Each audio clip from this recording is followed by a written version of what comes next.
Donc, bonjour à l'équipe 1, COFinance niveau universitaire. Je vais lire le règlement et vous pourrez commencer dès que je vais avoir terminé de parler. Le temps commence à être calculé à partir du moment que l'un d'entre vous commence à parler. La durée de la présentation doit se situer entre 13 et 15 minutes.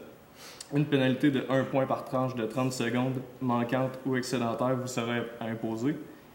Le décompte de temps vous sera à l'aide du carton lorsqu'il restera 10 minutes, 5 minutes, 1 minute et 30 secondes. Le décompte des 10 dernières secondes sera fait à l'aide de mes mains. Lorsque votre présentation sera terminée, les juges auront droit à une période de questions de 5 minutes. J'invite maintenant les juges à se présenter. Bonjour, Charles Lapierre de la compagnie SFL Gestion de patrimoine. Ça fait 4 ans maintenant que je suis sorti de l'université, donc la réalité d'un étudiant qui dit on connaît bien ça. Ça fait 4 ans maintenant que j'ai mon cabinet de services financiers plus en matière de gestion de patrimoine pour des professionnels de juridique. Donc, qu'est-ce qui est avocat, juge, notaire.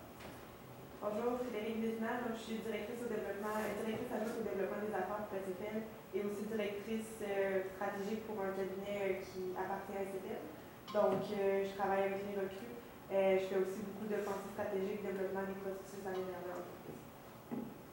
Bonjour, je suis Mélanie Raymond, je suis directrice principale de développement de marché pour la Caisse Chaudière Desjardins.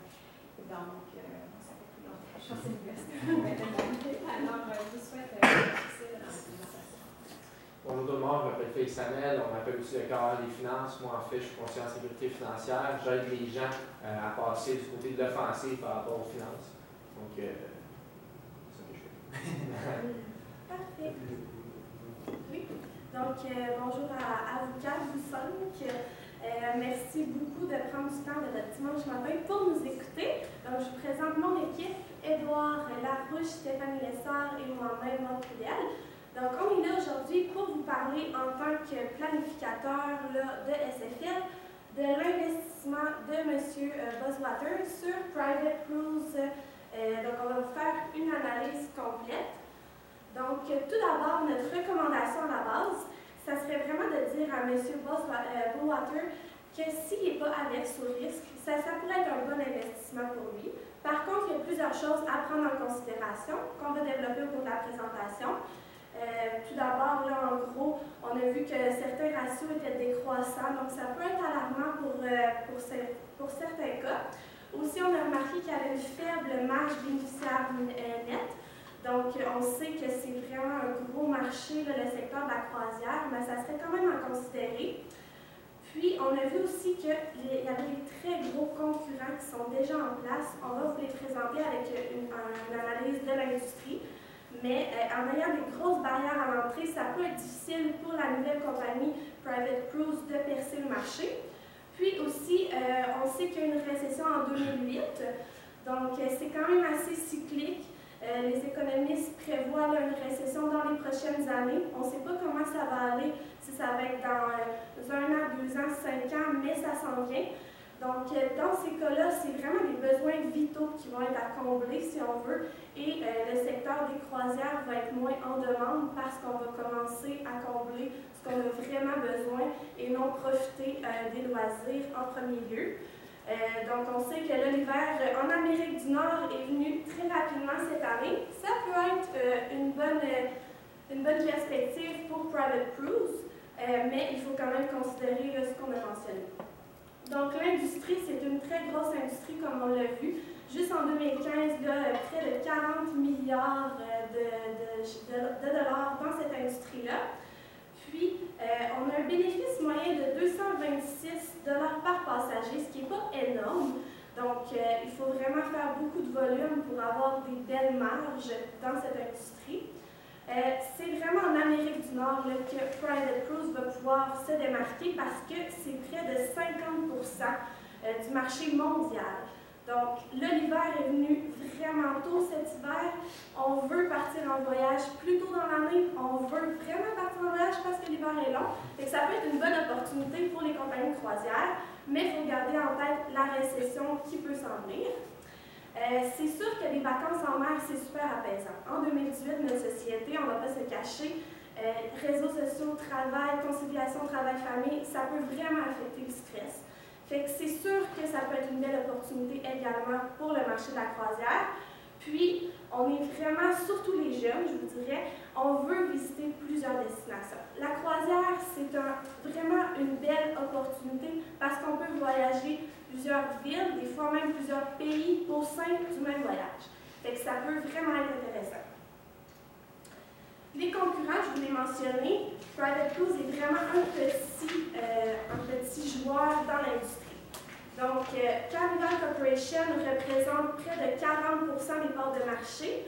Donc, on avait notre chiffre d'affaires pour le marché total en 2015. On a fait une hypothèse que les 15 millions d'augmentation qu'il y a eu de 2010, 15 milliards pardon, d'augmentation qu'il y a eu de 2010 à 2015 avait été répartie environ de 3 milliards par année. Donc, exemple qu'en 2016, c'était 42,6 milliards de revenus, bien là, il va y avoir Carnival Corporation qui est prêt à 40%, Royal Caribbean qui est à près de 20%, puis on a un petit 1,24 avec notre compagnie que M. Bullwater veut investir. Donc, c'est sûr que les barrières à l'entrée, ça peut freiner un petit peu l'investissement, mais c'est vrai qu'il y a une belle perspective de croissance en pensant aux éléments qu'on a mentionnés un petit peu plus tôt. Merci Maud. Maintenant, je vais poursuivre avec les ratios de liquidité et ratios de solvabilité de l'entreprise. Donc, pour ce qui est du ratio de liquidité de fonds de roulement, il y avait des ratios qu'on avait calculés par rapport aux 3 années antérieures pour voir un peu si l'entreprise est en croissance ou est en décroissance. Donc, ce que j'ai trouvé, c'est que l'entreprise, oui, est toujours supérieure à 1. C'est important d'avoir plus d'actifs que de passifs en affaires pour être sûr de toujours être capable de recouvrir à ses dettes. Donc, oui, ça va bien, mais on note quand même qu'il y a une diminution à ce niveau-là. Pour ce qui est du ratio d'endettement des capitaux propres, le ROE, on voit qu'il diminue. Ça, c'est pas très bon parce que ça veut dire que nos investisseurs retirent de moins en moins par rapport à l'investissement qu'ils font par rapport à cette entreprise-là. Donc, c'est plus ou moins bon d'avoir un ROE qui diminue et qui diminue, soit dit en passant, grandement. Pour ce qui est du ratio sur des fonds propres, dans le fond, c'est jusqu'à quel point l'entreprise se finance par la dette. À ce niveau-là, elle était dans le passé plus financée par la dette qu'elle est maintenant. Est-ce que c'est bon, c'est mauvais? C'est un levier financier, ça dépend vraiment de sa stratégie d'investissement. Pour ce qui est du ratio de rentabilité, 1,60%, c'est sûr qu'il y a peu de retour sur l'actif, donc c'est grosso modo pas super bon. C'est des ratios qu'on ne nous avait pas demandé, mais qu'on a jugé important de calculer. Pour ce qui est de la ratio de bénéficiaires brut, on trouve que c'est très bon, donc 71%, ça prouve que l'entreprise est rentable, mais avant d'avoir calculé tous les frais que l'entreprise a à débourser, notamment en ce qui est des frais de vente et frais d'administration. Donc, lorsqu'on enlève tous ces frais-là, et on calcule vraiment le bénéfice net sur le chiffre d'affaires, on se retrouve que c'est vraiment un mince ratio de marge bénéficiaire net. Donc, seulement 1,55%, c'est très, très mince. Pour ce qui est des délais au fonds de roulement, je vais aller assez rondement. Rotation des stocks, c'est sûr qu'on n'avait pas vraiment de comparable avec le secteur. Est-ce que c'est bon, est-ce que c'est mauvais? 43, c'est à peu près un mois, donc grosso modo, pas d'informations à retirer de ça. Pour ce qui est des rotations des comptes clients et rotations des comptes fournisseurs, c'est notre avantage en tant que compagnie parce que nos clients nous payent plus rapidement que nous, on paye nos fournisseurs. Donc, à ce niveau-là, l'entreprise s'est qualifiée. Bien, maintenant, le temps, dans le fond, d'évaluer si pour notre investisseur, si son investissement est rentable. Pour faire ça, dans le fond, il fallait utiliser la méthode des flux monétaires futurs, mais il fallait d'abord commencer avec le coût des actions. Donc, pour arriver à nos fins, on a pris 2 méthodes afin d'évaluer le coût des actions. On a premièrement pris le coût de la méthode de Gordon avec le dividende futur de l'année 2019 qui allait arriver et divisé par le prix de l'action d'aujourd'hui. Pour cette méthode-ci, on a eu un coût d'action de 4,84%. Puis ensuite de ça, on a utilisé aussi la méthode CAPM avec le bêta et le rendement du marché, puis le rendement du taux sans risque du marché, dans le fond, afin de calculer le coût ici de l'action. Puis ensuite de ça, on a fait une moyenne des 2 méthodes afin d'avoir une valeur plus, je dirais, plus représentative du coût dans le fond des actions. Ensuite de ça, on a fait aussi, on a calculé le coût moyen pondéré du capital afin de pouvoir utiliser cette valeur-là pour actualiser les flux monétaires futurs. Avec cette méthode-ci, le coût moyen pondéré du capital, on a utilisé la dette et l'équité de l'entreprise avec le poids, dans le fond, de la dette et de l'équité. Avec aussi le coût de la dette et le coût moyen, pondéré du capital qu'on venait de. Non, pas le coût moyen pondéré, le coût. Oui, c'est ça, en fait, le coût moyen pondéré du capital qu'on a utilisé. Puis, en faisant le poids de la dette fois le coût de la dette et de l'équité, ça nous donnait un CMPC de 5,008. Ce qu'on a constaté, c'est que le coût moyen pondéré du capital pour cette année-ci était de 5,008 versus un rendement sur l'équité de 3,62. Ce qu'on constate, c'est que ça coûte plus cher à avoir la dette que qu'est-ce que ça peut rapporter pour les investisseurs. Mais ensuite de ça, on a continué notre analyse en y allant avec les flux monétaires actualisés. Dans le fond, on s'est basé sur les hypothèses qu'il y avait dans nos données pour y aller avec les 10 prochaines années. On a utilisé les 10 prochaines années. Ce qu'on a constaté vraiment, c'est que les revenus, puis il y a beaucoup des données qui vont rester semblables pour les 10 prochaines années, ce qui fait en sorte qu'il n'y a pas beaucoup d'augmentation dans les revenus, dans les bénéfices nets. Ça diminue au fil des années. Puis, dans le fond, on a utilisé les flux monétaires futurs et les dividendes actualisés pour faire une somme des deux flux monétaires qui vont arriver pour notre investisseur, actualisé au coût moyen pondéré du capital. Puis, ensuite de ça, on a utilisé la portion des capitaux de monsieur de 60 000 par rapport à 11 150 000 actions. Ces actions-là, sa portion des capitaux fois les profits qu'il va avoir, les flux monétaires actualisés, ça donnait une somme de 430 millions fois la portion des capitaux. Puis, dans le fond, le profit personnel actualisé de 2,31 millions pour monsieur. Ce qu'on constate, c'est que les flux vont être plus élevés pour monsieur par rapport à ce qu'il investit proportionnellement. Donc, il investit environ 120 000. Il voulait un retour de 120 000 par année. Lui, ce qu'il va recevoir, c'est 220 000 par année. Ce qu'on constate, c'est que ça va être rentable pour lui, mais est-ce que ça va vraiment être rentable par rapport à l'augmentation? Il n'y a pas vraiment d'augmentation. Donc, on est un peu partagé par rapport à ça, mais notre analyse quantitative démontre vraiment que, c'est sûr que ça pourrait être rentable pour lui de ce côté-là.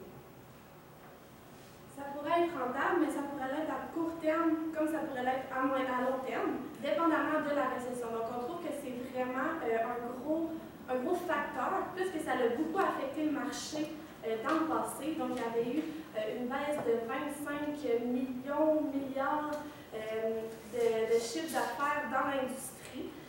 Donc, c'est sûr que M. Goldwater, c'est un bel investissement pour lui personnel, mais s'il y a une rupture dans le marché, ça pourrait faire en sorte qu'il va perdre une très grande quantité de son investissement. Il a aussi mentionné qu'il faudrait trouver une solution au pétrole qui commence à être en manque. Donc, dans les dernières semaines, on l'a vu, le prix du pétrole a baissé. C'est tant mieux pour l'industrie des croisières. Par contre, est-ce que ça va rester comme ça? Est-ce qu'il va y avoir une récession qui va affecter le marché également du pétrole? Donc, ça prend un besoin en investissement pour innover sur les bateaux de croisière. Notre flash qu'on a eu rapidement, c'est de mettre des panneaux solaires sur les bateaux de croisière.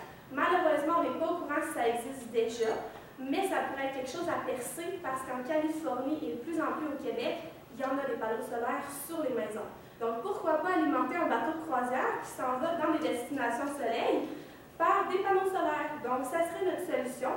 C'est sûr que ça prend un investissement pour ça. Il va falloir que la compagnie Private Cruise trouve du financement pour investir dans la recherche et le développement de cet aspect-là de sa compagnie. Donc, nous, ce qu'on conseille, c'est que il faudrait couper un petit peu dans les frais d'administration et de vente. Trouver une solution pour que ces frais-là soient vraiment moins importants parce qu'on a vu que ça venait affecter les bénéfices puis les marges. Donc, en diminuant les frais d'exploitation, ça va faire en sorte que nos marges vont augmenter, ça va faire en sorte que notre bénéfice aussi va augmenter, puis on va pouvoir prendre une partie de ce bénéfice-là pour investir dans les bateaux de croisière. Le développement durable est tellement en vogue maintenant en 2018, les gens vont vouloir aller sur les bateaux de croisière qui investissent dans le développement durable. C'est vraiment rendu là, une tendance, les gens supportent vraiment l'environnement. Donc on pense qu'en investissant dans une énergie renouvelable, ça va être profitable pour Private Cruise. Avec cette ligne de pensée-là, oui, l'investissement de M. Bowater, c'est un bon investissement. Est-ce que la compagnie va écouter ce que M. Bowater a à dire? C'est ça qu'on ne peut pas prévoir. On ne peut pas prévoir non plus les conditions économiques comme on vous l'a dit. Donc, s'il est averti au risque, c'est un très bon investissement. S'il ne l'est pas, ça peut être un petit peu pas sûr pour lui. Donc, il faudrait vraiment pousser un petit peu plus loin pour savoir si ça vaut la peine d'investir. Quel type d'investisseur il est? Si on investit en risque, nous, en tant que planificateur, on trouve que ça serait un bon investissement si la compagnie investit de la bonne façon, diminue ses frais d'exploitation. Ça va être à lui de décider s'il prend le risque ou non. Donc, un gros merci de nous avoir écoutés. J'avais quelques revenus à la fin sur les flux monétaires. Je vois que vous nous avez présenté là, vos flux monétaires jusqu'en 2027. Est-ce qu'il y a une raison particulière au fait qu'il n'y a absolument rien qui bouge dans les années, donc même pas de croissance au niveau de l'inflation pour les dépenses? Est-ce que... Oui. En fait, dans le cas, ça disait qu'il n'y avait pas d'investissement de prévu, puis que les perspectives allaient rester les mêmes de 2020 à 2027, ce qu'on a trouvé aussi quand même ébranlant. Donc, pour ces raisons-là, on est un petit peu réticents à l'avenir de l'entreprise. Si je peux compléter, les ratios aussi étaient décroissants, fait qu'on s'est dit que peut-être que c'était juste qu'il n'y allait pas avoir d'injection d'argent qu'il allait mettre pour l'investissement dans cette business. Puis en fait, une très grosse injection en 2014-2015, donc c'est pour ça. Ouais, on voyait que dans 2014-2015, il y avait vraiment beaucoup d'argent qui avait sorti de la business, fait qu'on s'est dit que c'est peut-être justement, il y avait eu un espèce de deuxième souffle qui avait été donné, puis que là, c'était peut-être terminé. Puis, on sait que l'entreprise est cotée sur le marché américain, donc on est une entreprise canadienne qui est en devise canadienne. Est-ce que vous avez pensé un peu à une stratégie, couverture des taux de change, l'impact sur les rendements de clients aussi, advenant de vous penser à réduire votre devise ou quoi que ce soit? On n'a pas pensé à ça. On a vu qu'il était coté sur le marché américain, que c'était une compagnie canadienne. Par contre, comme on l'a dit, les changements climatiques, l'hiver tardif qui est arrivé, ça s'est passé au Canada, ça s'est passé aux États-Unis. Beaucoup de ventes aux États-Unis aussi pour la compagnie. Ça ne veut pas dire que parce que c'est une compagnie canadienne, elle ne fait pas de ventes aux États-Unis. C'est ça, ça pourrait être une belle perspective de développement pour l'entreprise. Est-ce que ça va se faire? On ne sait pas. Pour hedger, c'est une très bonne question. C'est quelque chose très honnêtement qu'on n'a pas pensé. Mais ça pourrait être à pousser plus loin dans une prochaine analyse. Parfait. J'ai une dernière question pour vous. Vous me parlez des investissements en énergie renouvelable. Est-ce que vous avez évalué l'impact que ça allait avoir sur les rendements de votre client? Donc, avez-vous refait un peu vos flux monétaires actualisés? On les a pas refait, mais je pense que c'est beaucoup une question qualitative. Le développement durable, c'est quelque chose qui est très en vogue. Il n'y a pas beaucoup de chiffres qui sont sortis par rapport à ce domaine-là, peu importe dans quel domaine. Je pense que les gens veulent penser aux générations futures, veulent penser à... c'est comme une tendance qui est en vogue en ce moment, mais est-ce qu'il y a un coût rattaché à ça? Oui. Est-ce qu'on peut le prévoir puis prévoir les profits que ça va faire? Je pense pas. C'est qu'à court terme, c'est sûr que ça déstabilise les ratios, c'est sûr. À long terme, par contre, si c'est la seule entreprise qui met des panneaux solaires sur ses bateaux de croisière, si c'est quelque chose que les gens veulent explorer, ça peut permettre à l'entreprise de croître plus rapidement, devenir un plus gros joueur dans le marché des bateaux de croisière. Vous n'avez pas estimé l'impact? Non, on n'a pas estimé l'impact. Peut-être laisser mes collègues. Considérant nécessairement que le marché est pris par deux grosses compagnies, les deux premières qui probablement ont 75% de chiffre d'affaires, par rapport aux états nécessairement du nombre de passagers qu'il y a eu dans les dernières années jusqu'en 2017, on voit que le nombre de passagers est diminué. est-ce qu'il y a une stratégie que vous avez pensée pour être capable de favoriser du moins la popularité de vos services? Ben, moi, premièrement, je pense que l'entreprise, c'est un petit joueur par rapport à ses concurrents. Donc, peut-être qu'on pourrait penser à une acquisition future qu'elle va se faire acquisitionner. Si, admettons, je vais juste penser à. Ben, je vais laisser poursuivre, je vais mon idée après, là, mais je pense que c'est quand même une petite business, fait que oui, ça diminue. Puis peut-être justement que ça ne va pas être un géant qui va grossir, mais qui va juste se faire acquérir. Il y a l'idée de l'acquisition. Il y a aussi l'autre point, je trouve que c'est comme, on revient là-dessus, mais je trouve ça quand même important. Le développement durable peut leur amener une certaine croissance, une certaine visibilité. Ensuite, le besoin de voyager, de voir plusieurs villes, les croisières offrent ça. Puis, comme on a mentionné au début, population stressée, veulent partir dans le sud, l'hiver est beaucoup trop long. Je pense que ça peut reprendre, sauf s'il y a une récession, puis qu'on veut combler nos besoins primaires avant le voyage. Juste pour réitérer ma question, on s'entend que la conjoncture économique du marché de la croisière augmente. Donc, dans le cas, ça disait que justement les perspectives de popularité vont croître. Oui. Par contre, on a une baisse de nombre de passagers dans votre compagnie. Okay? Donc, est-ce qu'il y a une perspective plus 2018 que vous avez envisagée pour favoriser du moins la popularité de vos services? Pour 2018, oui, ça peut. Je pense qu'on est allé vraiment plus à court terme pour nos calculs. On s'est dit que cette année, on sait qu'est-ce qui se passe, mais si on investit aujourd'hui, après ça, il faut aller dans le long terme, c'est sûr. Pour l'aspect nombre de Passagers, tiens. Oui, exact. Qu'il faut préciser, non, on n'a pas pensé à une stratégie à court terme maintenant. Nous, on a analysé l'entreprise. C'est sûr, ça fait partie de l'entreprise, mais c'est un aspect qu'on n'est pas allé vraiment détailler. Si jamais ils développent dans un. La période de questions, c'est terminé. Si jamais ils décident de développer dans un nouveau type de bateau où est-ce que le développement durable serait inclus, ben c'est sûr qu'ils pourraient essayer d'augmenter la capacité du bateau, puis d'essayer d'augmenter la popularité, puis d'amener plus de monde. Les plus gros bateaux. Super. Merci beaucoup.